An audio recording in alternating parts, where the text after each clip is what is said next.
Hello, everybody. My name is Tyler Waltz, and I'm coming at you with another Nerd News review. I am back from vacation and have mostly recovered from throwing out my back.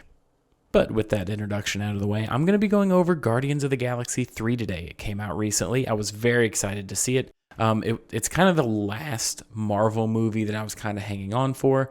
After Endgame, I really didn't have much of an interest at all in Marvel.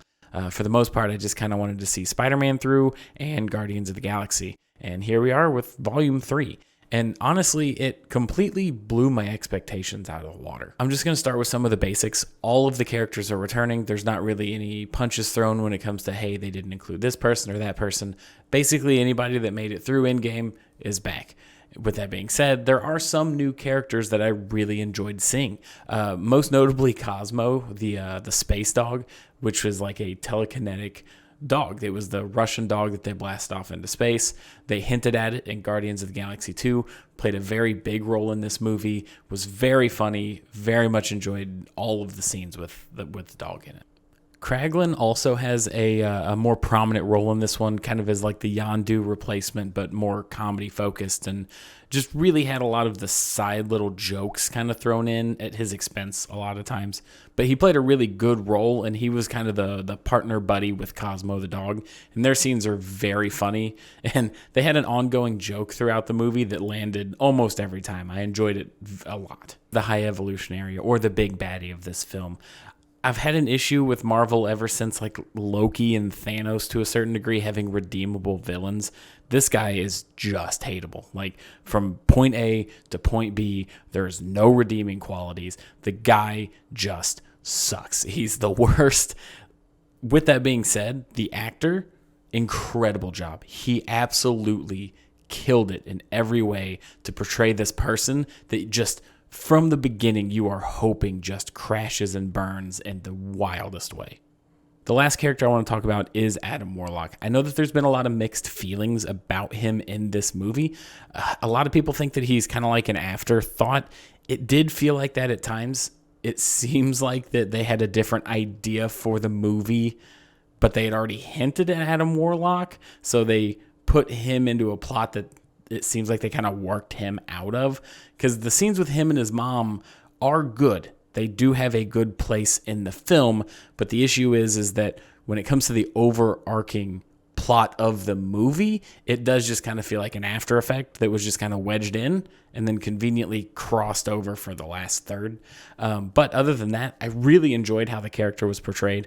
There's a big gag that like he was let out of his pod the day before, so he's really naive. So just this overarching joke of he was literally born yesterday was very funny, and I thought it carried through very well. With that being said, I am going to talk about the plot now. So if you want to skip ahead, go for it. There are going to be minor spoilers. I'm not going to spoil the whole movie or specific things that happen, but I will be talking about some pretty key points. First off, I thought the setup was really good, if not just a little bit drawn out. I know that this was coming off of Endgame and Peter Quill kind of dealing with a lot, but the lead up until Adam Warlock was a bit long for me. It was good. I really enjoyed the music and kind of the subtext of what was going on with Rocket and him reflecting. I liked it. I think they could have sped it up a little bit, but the way that they introduced Adam Warlock to end that was fantastic. I enjoyed that a lot, and there's really not too many dull points after that.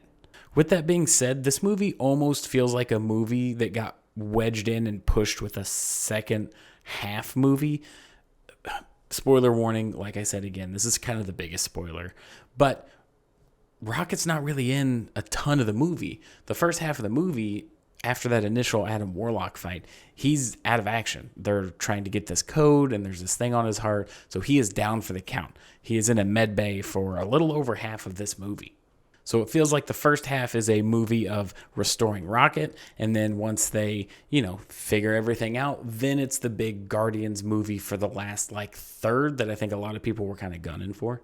At the same time, though, some of the best scenes in the movie are while Rocket is in his pseudo coma, because that's where we get all the backstory. That's in the trailers where you see him as a baby with the other animals that have been experimented on. And I'm telling you this right now, some of the most heart-wrenching scenes and just dark Like, you'd think that this was put together by like PETA, because a lot of the stuff that you see is pretty wild from the High Evolutionary with all the animal experimentation, and it gets kind of gnarly at certain points. For a PG-13 movie, I was kind of shocked. It was very refreshing. I was very happy with it, especially with Marvel kind of dumbing everything down and like child-proofing everything, which is their primary market, so I get it. This was a breath of fresh air, especially with the dark themes that came out around Rocket and his backstory.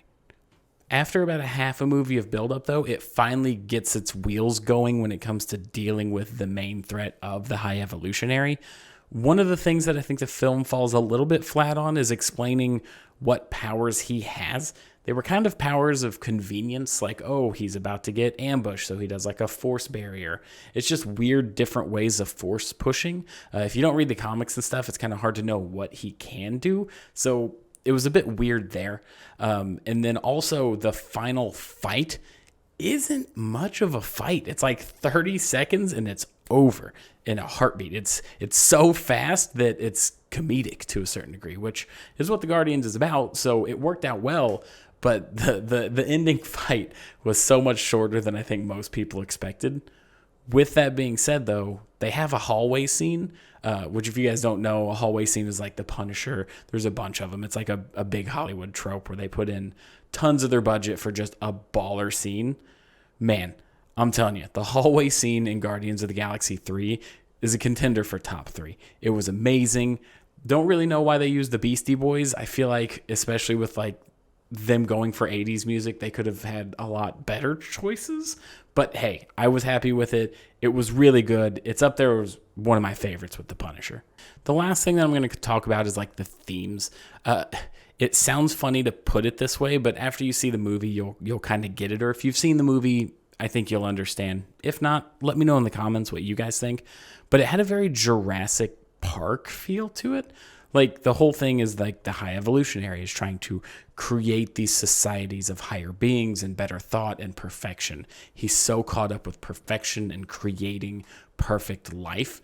And eventually he falls to his own creations, much like the park in Jurassic Park. They asked whether they could, not whether they should. I really liked that. It was refreshing to have a purely evil villain that has no redeeming qualities. You could make the argument that if he would have succeeded, that the universe could have, been happier overall. But the amount of pain and suffering that he created is a very good lesson in the ends don't always justify the means. It's very utilitarian to a certain degree to kind of put that out there. And I enjoyed it. I think they played it off really well. I think with all that being said, the new characters, the plot, the overall themes, and the darker tone of the movie, I would probably rate this as my favorite Guardians of the Galaxy so far. I love seeing the team together like one last time because they did say that this is the last of the Guardians as we know it. And so far, it seems pretty true. I would probably give it like an 8.5. I think they could have went a little bit harder in certain things. But I also kind of understand it's obviously Disney, so they can't. I do appreciate how far they went, though. So I want to thank you all for watching, and I'll be back doing these every Monday now that I'm back from vacation. And I want to thank you all for watching, and I'll catch you in the next review. Thank you for checking out Nerd News, everybody. We don't have advertising, so you are the advertising. If you like it, tell a friend, like, comment, subscribe, even leave a review on Apple. Everything that you do to support us, we truly appreciate it. And we actually just launched our Patreon, so if you'd like to support us even more, you can go check that out. All of our content is free. We have different rewards for different tiers, so check that out. And thanks again. We'll catch you next time.